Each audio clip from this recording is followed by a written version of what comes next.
Uh, Hi, I'm Eric, and I'm Eric too. yeah, I'm going to be interviewing Eric Weiner, the co-creator of Dora and writer for Dora, among other kid shows.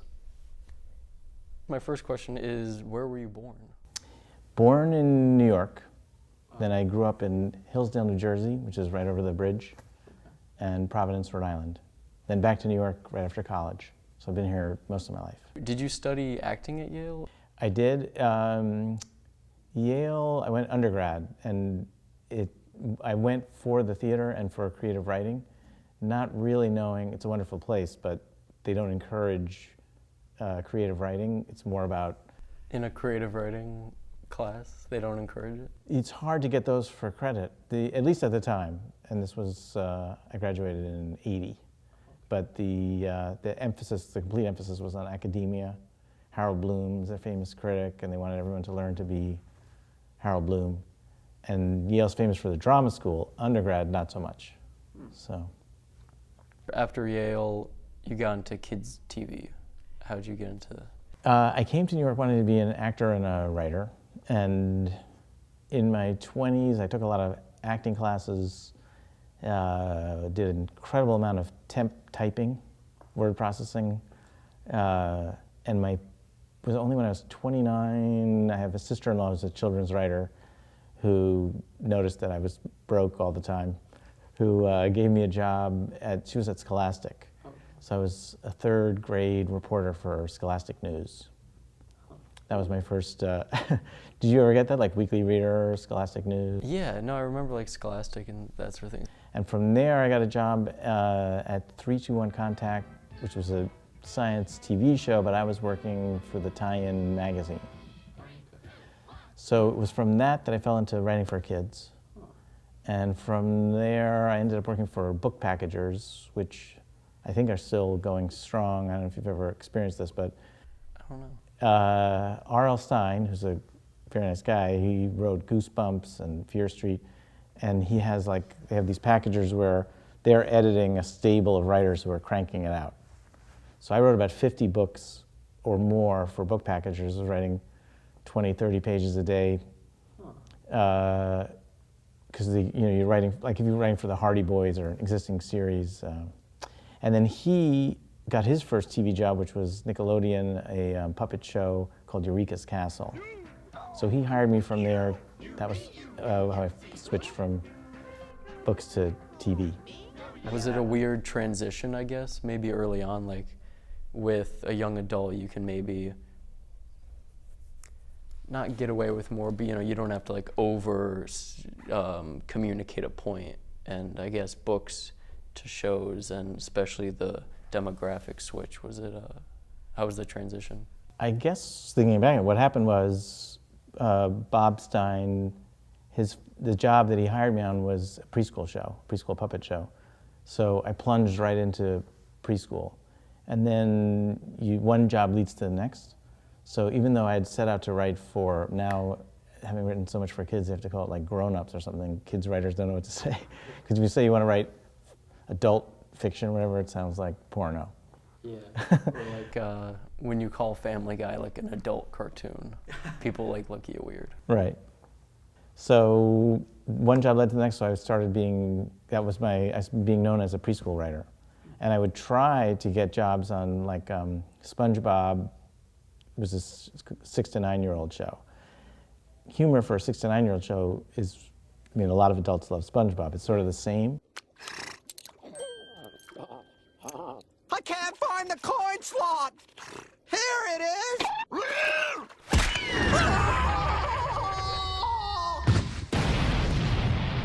Preschool is like another species. Right. So I would try to transition up out of preschool, and I would be told, like, no, you're a preschool writer, you can't do 6 to 9. Which is weird because at that point you've lived through all those ages. Is that common, where they kind of keep you in that kind of corner? Yeah, totally. I think that happens in everything. Happens to actors. If an actor plays one role really well, then they start doing that again and again. While you were writing for the puppet show, is that where you met Chris Guilford and Valerie Walsh? No. Chris Gifford actually was working when I was it was Sesame Workshop that was producing 3-2-1 Contact. He was working on the TV show, so I knew him a little there, but I was on the magazine, which was a completely different wing. But then he was a producer on Gullah Gullah Island, which was it was this very sweet Nickelodeon preschool show. Started around this couple who had been going around to schools teaching kids about Gullah culture, and so they built a show around them. So that was how I met Chris. And then how did the three of you start creating Dora? Chris and Val were both working in Nickelodeon development. And what happened right around then was a big law change happened that allowed networks to develop their own shows. Until then, that was seen as like a built-in conflict. And I was working on a lot of outside production companies' pilots because there was a slot open. Everyone was vying for this one slot. And then the law changed and suddenly Nickelodeon started developing their own shows for that same slot. And everyone knew, okay, we're screwed because Nickelodeon had no incentive to take an outside show. They could own the whole thing, which is what happened. So Chris and Val neither one was a writer, and they were told, bring in a writer. So that's how I got. That's where you came in. Yeah. And it came down to me and Suzanne Collins, the Hunger Games writer. Wait, really? Yeah, yeah. Whoa. And She could have been writing Dora. she could have been, yes. In fact, then I developed, at the same time I was working on a show called JoJo's Circus for Disney Channel, which was a play-along movement show. And the show got picked up, but I didn't want to go with it because I was doing Dora already. And Suzanne was hired to head write it instead. And the show was very dysfunctional, and she got so frustrated that we had this big production meeting, and she swore at everybody. And Suzanne Collins? yeah, and said, "You're all fucking idiots.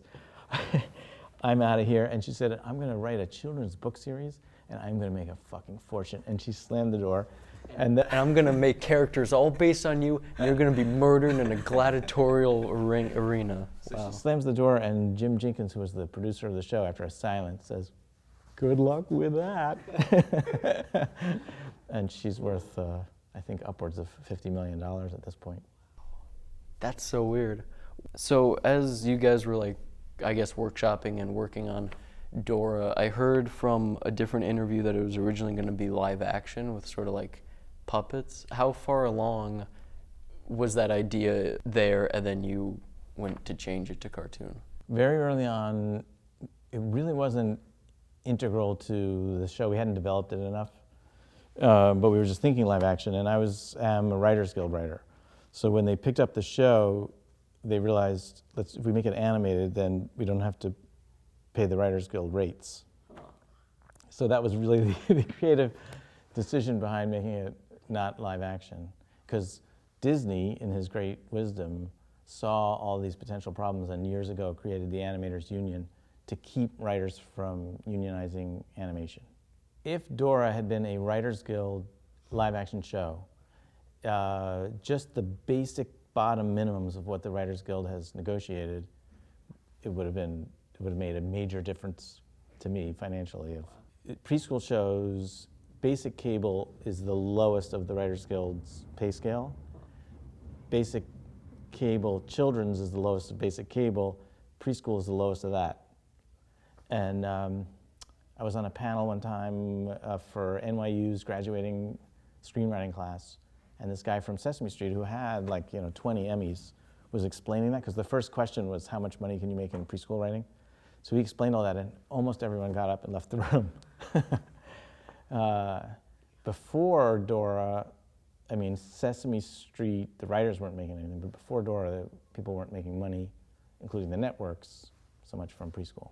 Writing for a preschool show, was it difficult since you kind of have to maybe over-explain things, but you also don't want to, talk down to the kids watching? Yeah. What happened to me, really, that was the crucial thing, was around the same time that I got hired to work on Dora and we were developing it, I had preschoolers of my own. And it was the first time I felt like, oh, I know what I'm writing about. Like, how did I fake it until now? Because I was trying everything out on my kids. That changed everything. And then something that you might be interested in, but like a key to Dora's success was the amount of time we spent, which was an incredible amount of time out at preschools. And sometimes you just walk into a room full of preschoolers and you've got your story, and you walk in and you think, what was I thinking? Because these are really little kids, preschoolers. 3 to 5 was what we were targeting, which is a huge, the difference between a 3-year-old and a 5-year-old is huge. Yeah. But the difference between a 5-year-old and a 6-year-old is also huge. And so it's totally true what you're saying about not talking down. There was nothing that I ever encountered in a preschooler that made you want to talk down. They're definitely like cognitively in a whole different world, but there's nothing not smart about them. And we found, in fact, that preschoolers, I would say, are as instinctively intuitive about plot and the rules of story as adults. They have the same demands. If I was watching something, I would just be locked into it, and like I would pay attention to everything. Yeah. So I imagine that's the case for most children. Is like when they're into it, they just like, they don't know what's going on around them, but they're just like locked in. Totally. And in fact, we had all these educational consultants who had PhDs in childhood development. That turned out to be incredibly useful and important. And people at the time would like see the show because they knew I was working on it, and they'd see the credit roll and all these PhDs, and they'd say, help me out here, what do you need a PhD for? When the show was like, do you see the fox? Where's the fox? But they were really able to help us bridge the gap between our way of thinking and a preschooler's way of thinking. And they taught us about a thing called relaxed attention, which is exactly what you're talking about. And in a preschooler, it's so much more open and sweet than an adult. And they literally, when you got them, their jaws hang open and they just start to drool. Early on, this always was a moving experience. We were doing testing of the show, but we had brought in all of these executives to show them how it's going. And the researchers were worried because we've got like 5 3-year-olds, and you're going to bring in a room full of all these nervous executives to stare at them. Like, how can this work? Yeah. So we start the story, and it was a story about Boots the monkey losing one of his boots into the river. Someone on the staff had suggested it, and I had thought, like, well, that doesn't seem very high stakes. It was so relatable to a preschooler. Like, the moment the boot was in, they were like, oh my God. So we were testing it, and these kids all were in that state, and the head of research leaned over and whispered to me, they're not in the room anymore, they're on the river. How did you present it to them? Was it more of like the actual episode, or was it storyboards or something? This was Valeria Lovelace is the name of this woman. She had done Sesame Street research, and she suggested for us that we start with the story in its outline form and make it into kind of a picture book. Okay. And the researcher would have people, a little group of kids, and just be turning the pages and reading it to them that way. Yeah. And that turned out to work incredibly well. Like, you could really tell when you had them, when you didn't, particularly because we were using this simulated interactivity. So if they weren't responding, you really felt it, versus what we would call a rock concert when they were like trying to turn the pages and pointing things. But we then got so into it, we started testing every step, and the animatic, which really looks like nothing, and it is a few frames from the storyboards, black and white, with a little, some voiceovers. Everyone said, you can't test that. Preschoolers won't put up with that. If the story worked, they were riveted. Huh. Chris had come from a background in children's theater, and he said early on, here's the way this works. Give them the answer, ask them the question.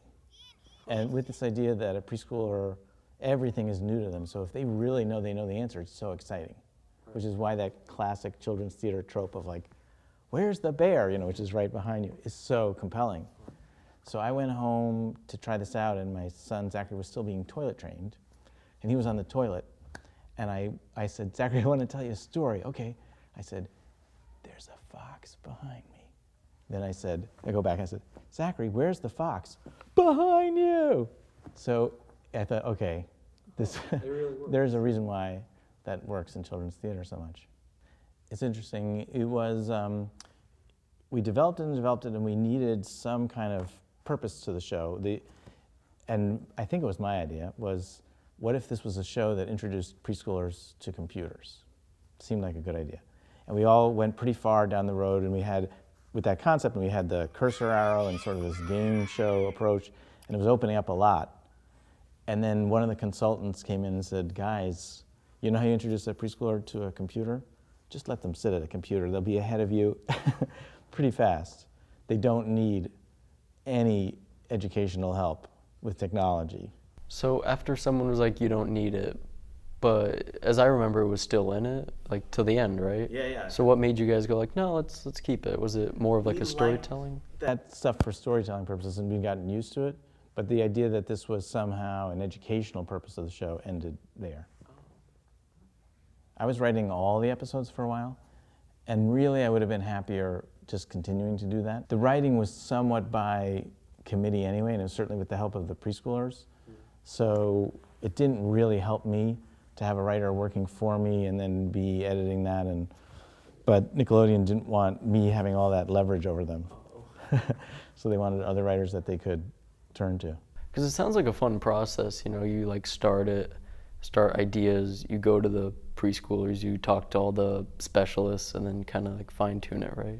Yeah, that was unbelievably fun. Because we would go out, we learned to bring out all kinds of arts and crafts supplies, because group one usually was a disaster. And every time we thought, oh, we understand preschoolers, we know how to do it, we would tell the story and it would absolutely bomb.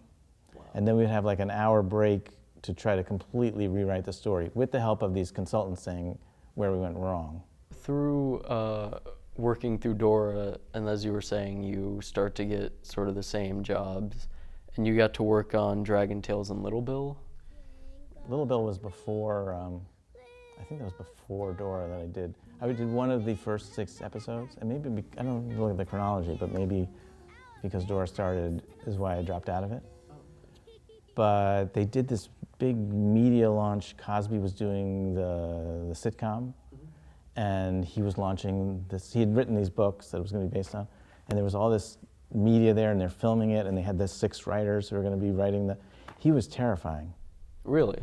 Terrifying. And in retrospect, okay, he is a bully. You know, we found out that that's not by chance, because he, in meeting us on camera, said, if I see one burp joke, you're fired. I am happy to fire you. And we were like, oh.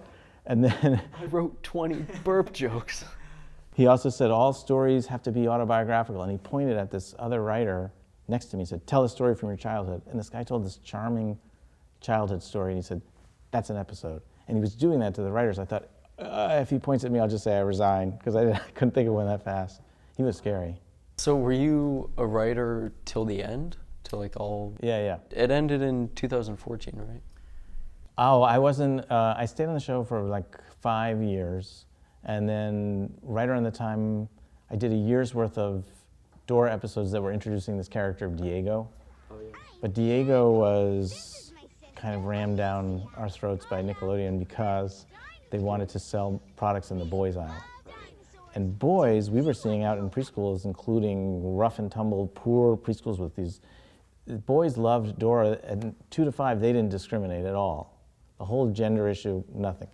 So we said, well, they'll buy it. And they said, yeah, but the parents will never buy Dora pajamas for their boys. You cannot, you have to have a boy.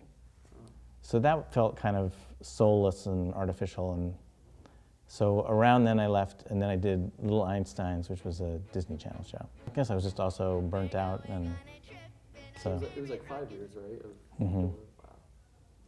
And it was, I was a producer, which meant I was in on everything, not anything with the financial producing, but just every aspect of production. Oh, okay. So that was a 9 to 6 to 7 to 8 job.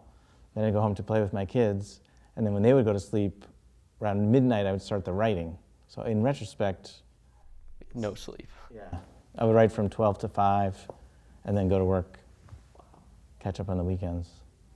You went to school for acting and then got into TV, but what made you want to act from the beginning? My first love and ambition was to be a clown, which to me meant like Woody Allen, Buster Keaton, Charlie Chaplin. I guess from growing up in Providence and going to the Brown Film Society in Avon on Thayer Street and seeing all those comedies, I just wanted to be that person. And I applied as a teenager to Clown College. Barnum and Bailey has recently folded, and the Clown College folded before that. And I got in, which I was very proud of, but my father was extremely horrified that I was going to drop out of high school and go to a 7-week program on how to be a circus clown. But that was the start. If you ended up being the circus clown, where do you think your life would be right now? I don't know. I certainly have done these thought experiments. The thing that when I look at it, I wish I had done was, I wish I had gone for following my heart, because I really wanted to do it. And then 7 weeks later, I would have been a high school dropout who had learned basically very little about how to be a circus clown. So I don't know. But my 20s, all I ended up doing was a lot of typing. And I was writing. I sold maybe one short story during that whole period. So it was a hard period anyway. So I don't know. Because when I met you, it was on Joe's audition, and when we found out that you made Dora, we were like kind of surprised. We were like, "What's he doing, on a student film?"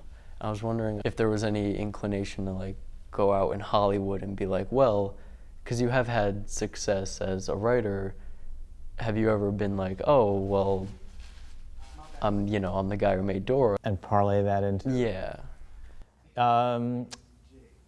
I guess if I wrote something that I could be in, I could make that work. As an actor and returning to it, I love not being responsible for the script in any way. I think like you look at something like Woody Allen, I think that's incredibly hard, that he writes his movie and then stars in it. So I've been doing a lot of student films, looking on backstage, and I saw Joe's, and with the size and everything, I think it's a really well-written script. Here's a writer with talent, and so that appealed to me. It's definitely a cool idea and script. I don't want to say anything bad, but I also don't want to give him a huge ego. But so when you saw it, you were intrigued. Did you do anything in particular for preparing? Well, now if we get into acting, we're going to get into like a complete, beginner. Preparation is something I'm struggling with. It seems like one of the hardest things, because you're entering a scene and you can't enter cold. You're entering usually into very specific, complicated, high-stakes circumstances. So, especially with Joe's, you just lost your job and all this crazy stuff's going on. Yeah, so I think it's an excellent question that I'm also struggling with, is how do you prepare?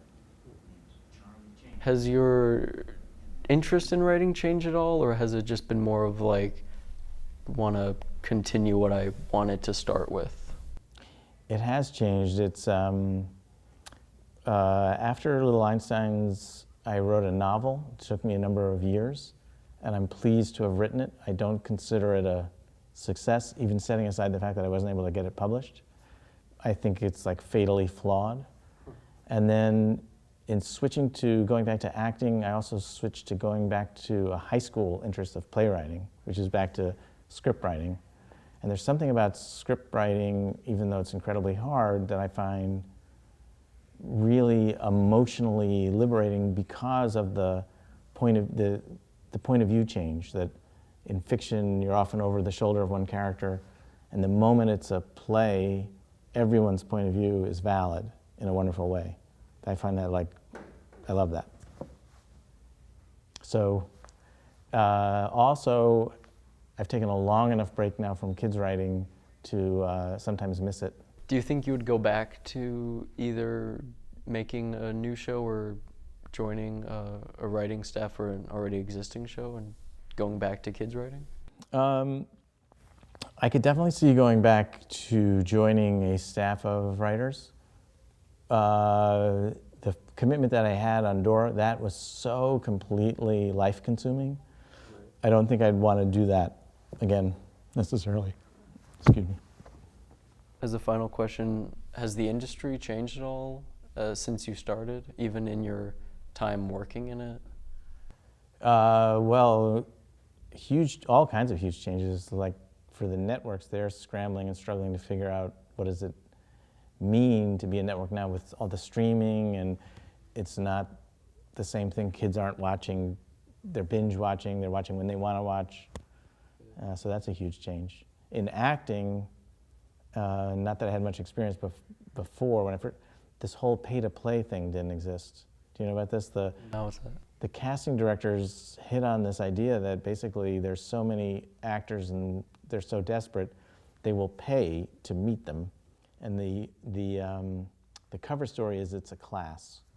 So the casting directors have these organizations where they teach fake faux classes, but really you're paying for the chance to basically audition for the casting director in the hopes of getting an audition. Does the actor know it's... Yeah, everyone, yeah. It's pretty toxic.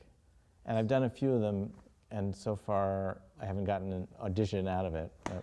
So what, you go and it's like, it's almost like an acting class. Is that kind of what it's set up as? More like an audition class, or like the casting director is giving you tips.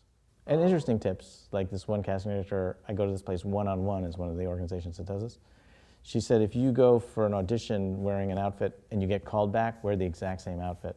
Because they're seeing so many people, you're basically branding yourself. Oh, okay. And they'll say to the casting director, whatever happened to that guy in the blue shirt? He was kind of interesting. Well, we had called him back, but he was wearing a different shirt.